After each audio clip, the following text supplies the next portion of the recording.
Hello everyone, welcome back to Jarana academy. आप already जानते हैं कि क्लास 10th का जो इलेक्ट्रिसिटी चैप्टर है वो हमने स्टार्ट किया हुआ है एंड इसके रिलेटेड मैंने सीरीज कॉम्बिनेशन, पैरेलल कॉम्बिनेशन, उनके बेस में थोड़ा बहुत न्यूमेरिकल्स मैंने डिस्कस कर लिए थे। आज के लेक्चर में हम एक्चुअली ये जानने की कोशिश करेंगे कि हमारे घर के अंदर जो वायरिंग की जाती है वो पैरेलल कॉम्बिनेशन में क्यों की जाती है। देखिए, हमारे पास दो कॉम्बिनेशन है, सीरीज एंड पैरेलल, लेकिन इन दोनों में से हमारे घर में जो प्रेफरेंस दी जाती है वो पैरेलल कॉम्बिनेशन को दी जाती है। तो इस सीरीज कॉम्बिनेशन के क्या डिसएडवांटेजेस है और पैरेलल कॉम्बिनेशन के क्या एडवांटेजेस हैं वो आज हम इस लेक्चर में अच्छी तरह स्टडी करेंगे। और हां, अगर आप इस चैनल पे नए हो तो जल्दी से पहले इस चैनल को सब्सक्राइब कर लीजिए। वीडियो पसंद आए तो इसको लाइक जरूर करें, शेयर करें अपने फ्रेंड्स के साथ। और हां, ऊपर जितने भी चैनल और जो पेजेस दिए गए हैं उनके जो लिंक से डिस्क्रिप्शन बॉक्स में डाल दिए हैं। तो बिना कोई टाइम वेस्ट किए चलिए शुरू करते हैं।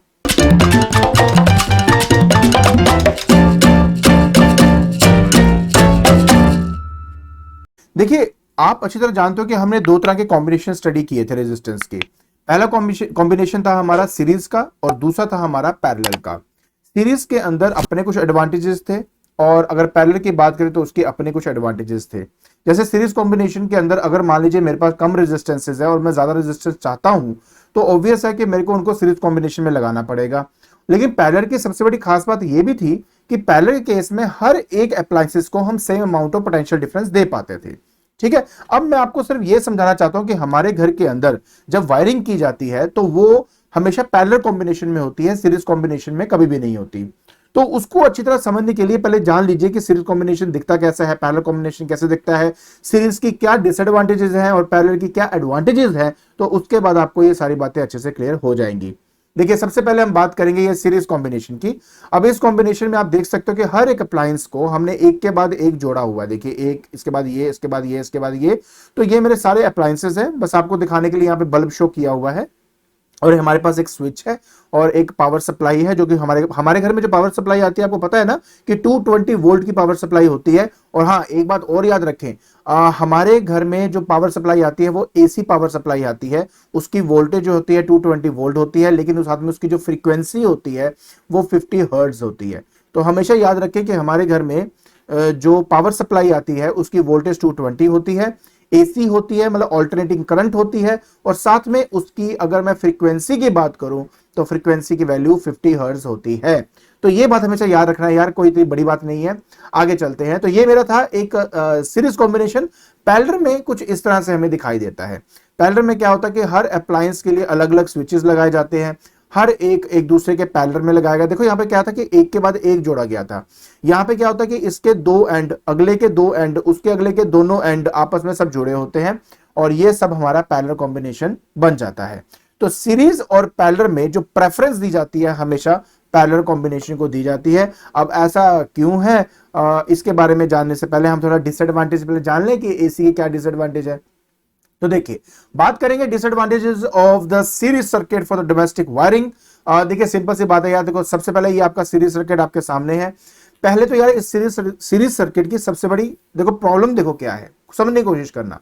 देखिए, अगर मैं इसको पावर एक एसी सप्लाई दे भी रहा हूं तो मान लीजिए इसमें करंट अगर आपका आई फ्लो कर रहा है तो आप भी अच्छी तरह जानते हो कि हर एक अप्लायंस में से जो करंट है वो हमारा आई ही फ्लो करेगा, क्योंकि सीरीज कॉम्बिनेशन में जो करंट की वैल्यू होती है हर एक अप्लायंस से एक जैसी फ्लो करती है। पहली बात। दूसरी बात, समझने की कोशिश करें कि एक ही स्विच सिर्फ लगाया गया है।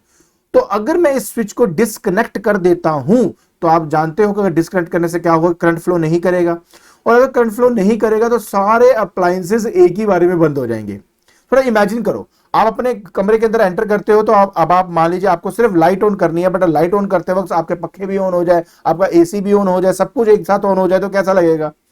आप चाहते हो कि हर एक अप्लायंस अपने आप अपनी मर्जी से जब आप चाहो तभी ऑन या ऑफ हो, इसलिए हमें सबको एक सेपरेट स्विच देना पड़ता है। और सीरीज कॉम्बिनेशन की जब हम बात करते हैं तो उसमें सबको सेपरेट स्विचेस हम नहीं दे सकते, क्योंकि अगर इनमें से एक भी अप्लायंस बंद हो गया तो सारे अप्लायंसेस ऑटोमेटिकली आपके बंद हो जाते हैं।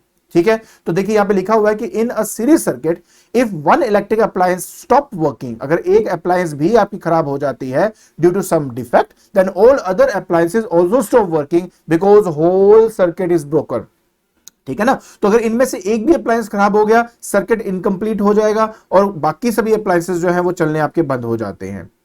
आगे देखिए, in series circuit all the electrical appliances have only one switch. जैसे मैंने आपको कहा सिर्फ एक ही स्विच है, इसको ऑन किया तो सारे ऑन, अगर इसको ऑफ किया तो सारे ऑफ। हर एक को इंडिविजुअली मैं अपनी मर्जी से ऑन या ऑफ नहीं कर सकता हूं। ये इसका दूसरा डिसएडवांटेज है। तीसरे की बात करते हैं। एक बात आप जानते हो बेटा कि हमारे जो वोल्टेज है ना वो 220 वोल्ट है। आप कोई भी इलेक्ट्रिकल अप्लायंस उठा लो, कोई भी, अगर आपके मन में आता है कि सर मैं बल्ब ले लूं, आप बल्ब में चेक कर लो। आपके घर में टोस्टर होगा, चेक कर लो। आपके घर में एसी है, एसी में चेक कर लो। हर जगह पे लिखा होगा कि हमें अगर उस अप्लायंस को चलाना है देन हमें उसको 220 वोल्ट की सप्लाई देनी पड़ेगी। अगर आप उस अप्लायंस को 220 वोल्ट की सप्लाई नहीं देते हो तो वह अप्लायंस आपका बिल्कुल नहीं चलेगा। तो इसका मतलब यह हुआ कि अगर किसी वजह से इनको कम वोल्टेज मिलेगी तो अप्लायंस प्रॉपर वे में काम नहीं कर पाएगा। तो अब आप जानते हो ना सीरीज कॉम्बिनेशन में क्या होता था। सीरीज कॉम्बिनेशन में हर एक में करंट तो सेम पास करता है, लेकिन हर एक के अक्रॉस जो वोल्टेज है वो डिफरेंट हो जाती है। जैसे इस वाले के अक्रॉस मान लेते हैं कि अगर 220 है और मान लेते हैं ये 4 4 8 और 4 12, ठीक है। मान लो अगर 10 है, सपोज मैं 10 की बात करता हूं, 10 एक जैसे अप्लायंस है, मान लो एक जैसे अप्लायंसेस है आपके, ठीक है। तो हर एक के अक्रॉस जो वोल्टेज है वो 10 हिस्सों में डिवाइड हो जाएगी। मतलब ये कि 22 वोल्ट इसका, 22 इसका, 22 इसका, 22 इसका। अब हर एक जो है वो 220 वोल्ट में चलता है, बट इंस्टेड ऑफ 220 अगर आप 22 वोल्ट दोगे तो क्या वो प्रॉपरली चलेगा? नहीं चलेगा ना। तो हर एक अप्लायंस को प्रॉपर चलने के लिए 220 वोल्ट की सप्लाई चाहिए होती है। और सीरीज कॉम्बिनेशन में क्योंकि वोल्टेज डिस्ट्रीब्यूट हो जाता है, वोल्टेज हर एक में बट जाता है, इसकी वजह से हर एक को 220 वोल्ट की सप्लाई नहीं मिलती, सबको कम वोल्टेज मिलती है। इसी वजह से वो प्रॉपरली काम नहीं करता है। और यही आपके तीसरे पॉइंट में प्रॉपरली एक्सप्लेन करके बोला हुआ है, ठीक है। अब हम बात करते हैं अगले फोर्थ पॉइंट की। फोर्थ पॉइंट कहता है कि इन, देखो आप ये भी अच्छी तरह जानते हो कि सीरीज कॉम्बिनेशन में जो नेट रेजिस्टेंस है, अगर मान लो नेट रेजिस्टेंस आप कैलकुलेट करते हो तो वो R S is equal to R1 plus R2 and so on, जितने लगे हुए हैं उन सबकी रेजिस्टेंस ऐड करके आपको मिलती है। तो इसका मतलब क्या हुआ, अगर ये इतने सारे अप्लायंसेस को मैं सीरीज कॉम्बिनेशन में लगा दूंगा तो हर एक का रेजिस्टेंस आपस में ऐड हो जाएगा। अगर सभी रेजिस्टेंस आपस में ऐड हो गए तो ओवरऑल रेजिस्टेंस तो बहुत ज्यादा हो जाएगी, और अगर ओवरऑल रेजिस्टेंस बहुत ज्यादा हो जाएगी तो बहुत कम अमाउंट ऑफ करंट आपका सर्किट में फ्लो करेगा। तो ये एक बहुत बड़ा ड्रॉबैक है अपने अप्लायंसेस को सीरीज कॉम्बिनेशन में लगाने का। तो यहां पे पढ़ देता हूं आपके लिए। कहते हैं the series combination of the electric appliances the overall resistance of the circuit increases too much due to which the current from the power supply is low. Moreover the same current flows throughout the circuit. हाँ, चाहे वो बहुत कम amount of current है but हर appliance से एक जैसा करंट आपका जरूर फ्लो करेगा, ठीक है। तो ये कह रहा है due to which all the appliances of the different power rating cannot draw sufficient current from for their proper working. I hope ये बात आपको अच्छी तरह समझ में आ गई होगी। गुड। तो ये तो थे डिसएडवांटेजेस। अगर यही इसके डिसएडवांटेजेस हैं तो वही आपके एडवांटेजेस बन जाएंगे पैरेलल कॉम्बिनेशन के। तो चलिए शुरुआत करते हैं advantages of the parallel combination in the domestic wiring. सबसे पहला और सबसे मोस्ट इंपॉर्टेंट चीज क्या है, अगर पैरेलल कॉम्बिनेशन की बात करें और अगर मान लो एक अप्लायंस आपका खराब हो जाता है, मान लो ये अप्लायंस मेरा खराब हो गया, तो क्या फर्क पड़ता है? करंट जो है इधर जाने के बजाय अब अगले वाले में चले जाएगा, ठीक है, वो अगले वाले में चले जाएगा, कोई दिक्कत नहीं है उसको। तो हर एक अप्लायंस इंडिविजुअली वर्क करता रहेगा। तो सीरीज में क्या था, अगर एक अप्लायंस खराब हो जाए तो सर्किट ब्रेक होता था, सर्किट ब्रेक होने की वजह से सारे अप्लायंसेस बंद हो जाते थे। पैरेलल कॉम्बिनेशन में क्या होता है कि अगर आप मान लीजिए इसका, मान लो ये वाला जो है बल्ब फ्यूज हो गया तो ठीक है, इसमें से करंट आपका फ्लो नहीं करेगा बट वही सारा करंट बाकी में आपका फ्लो करेगा, और यही इसकी सबसे बड़ी बात है। अब हम बात करते हैं दूसरे पॉइंट की। अब दूसरा पॉइंट क्या कहता है, कहता है कि in a parallel circuit each electrical appliances has its own switch. बिल्कुल सही बात। देखो सीरीज कॉम्बिनेशन में अगर आपको याद हो तो मैंने क्या बताया था कि सीरीज कॉम्बिनेशन में सारे अप्लायंसेस को अगर चलाना है तो उसके लिए सिर्फ एक ही स्विच चाहिए होता है, और अगर वो एक स्विच को ऑफ कर दिया तो वो सारे ऑटोमेटिकली ऑफ हो जाएंगे। अगर आपके मन में आता है सर एक काम करो ना, सबको इंडिविजुअली स्विच देकर सीरीज में लगा दो, काम नहीं करेगा, क्योंकि अगर उनमें से एक भी स्विच ऑफ हो गया तो सर्किट ब्रेक होता है और जिसकी वजह से सारे अप्लायंस फिर बंद हो जाएंगे। तो पहली सबसे बड़ी प्रॉब्लम जो थी सीरीज की, उसी को रिमूव किया यहां पे पैरेलल कॉम्बिनेशन के अंदर। अब हर एक अप्लायंस को हम एक इंडिविजुअल स्विच देते हैं, जिसको चलाना है अपनी मर्जी से, जब चलाना है तभी आप चला सकते हो। तो ये इसकी सबसे बड़ी एक खासियत है। इसके बाद जो हमारी सबसे बड़ी प्रॉब्लम थी क्या, कि सीरीज कॉम्बिनेशन में हर एक अप्लायंसेस को अलग अलग वोल्टेज मिल रही थी। सप्लाई 220 वोल्ट की है और जितने भी अप्लायंसेस हैं अगर आप चेक करेंगे तो उसमें लिखा होगा कि उसको प्रॉपर्ली वर्क करने के लिए 220 वोल्ट की सप्लाई चाहिए।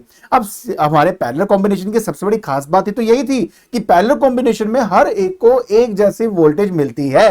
तो पैरेलल कॉम्बिनेशन से ये वाला जो ड्रॉबैक था सीरीज का वो भी रिमूव हो गया, क्योंकि अब हर एक अप्लायंसेस क्योंकि पैरेलल में अटैच्ड है, तो पैरेलल में होने की वजह से हर एक सभी के सभी अप्लायंसेस जो है वो डायरेक्टली मेरे पावर सप्लाई से अटैच्ड है, जिसकी वजह से हर एक के अक्रॉस जो वोल्टेज या पोटेंशियल डिफरेंस जिसको हम बोलते हैं वो एग्जैक्टली सेम रहता है, इसलिए वो प्रॉपर्ली काम कर पाता है आपका।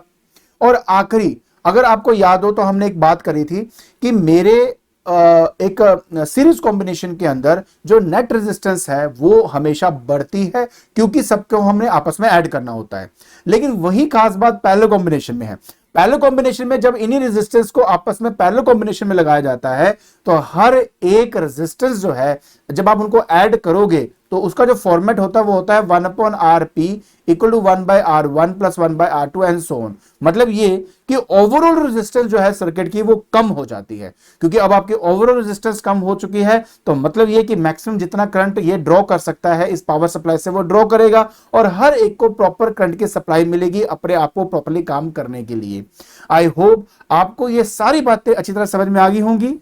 ठीक है, तो आज के लेक्चर के अंदर हमने ये जाना कि हमारी डोमेस्टिक वायरिंग के लिए सीरीज कॉम्बिनेशन अच्छा नहीं होता, एक्चुअली में पैरेलल कॉम्बिनेशन अच्छा होता है। और क्यों अच्छा होता है ये उसके 4 इंपॉर्टेंट पॉइंट्स हैं, काइंडली इसको याद कर लें बिकॉज इसके ऊपर भी आपसे क्वेश्चन पूछा जा सकता है। और अगर आपको ये वीडियो पसंद आ रही है तो please like it, share it and subscribe it. आज के लिए बस इतना ही। Thank you so much.